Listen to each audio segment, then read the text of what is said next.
దేవుడి లీలలు ఎలా ఉంటాయంటే, ఒక అబద్ధాన్ని పదే పదే నిజం చేయాలని చెప్పి చంద్రబాబు నాయుడు గారు తాపత్రయపడుతూ రాజశేఖర్ రెడ్డి గారి పైన పెద్ద నిందేశారు. ఆ నిందని కొంతమంది ఆ రోజు నమ్ముండొచ్చు. కానీ ఈరోజు దేవుడు ఆ నిందని కాదు, ఇది మొత్తం చంద్రబాబు నాయుడు గారు చేసిందని చెప్పి ఒక వీడియో బయటకొచ్చేలా చేశాడు.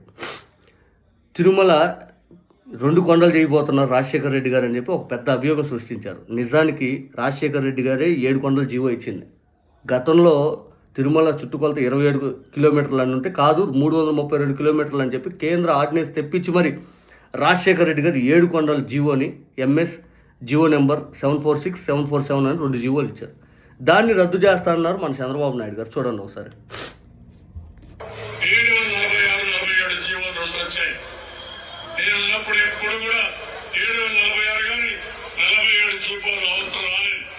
ఈ ప్రభుత్వం వచ్చిన తర్వాత ఈ 2 జీవోలు కూడా వచ్చాయి. తెలుగుదేశం పార్టీ దీనికి వ్యతిరేకంగా ఉంటాం. రేపు అధికారంకి వస్తాయి ఈ 2 జీవోలు కూడా తీసేస్తామని చెప్పి కూడా నేను మీ అందరికీ హామీ ఇస్తున్నా. విన్నారా? ఆ 2 జీవోల్ని తెలుగుదేశం పార్టీ అధికారంలో రాగానే తీసేస్తాను అని చెప్పి చంద్రబాబు నాయుడు గారు హామీ ఇస్తున్నారు. ఇక రాజశేఖర్ రెడ్డి గారు 7 కొండల జీవోని ఇస్తే చంద్రబాబు నాయుడు గారు కాదు 2 కొండలే అని చెప్పి జీవోని రద్దు చేస్తారంట.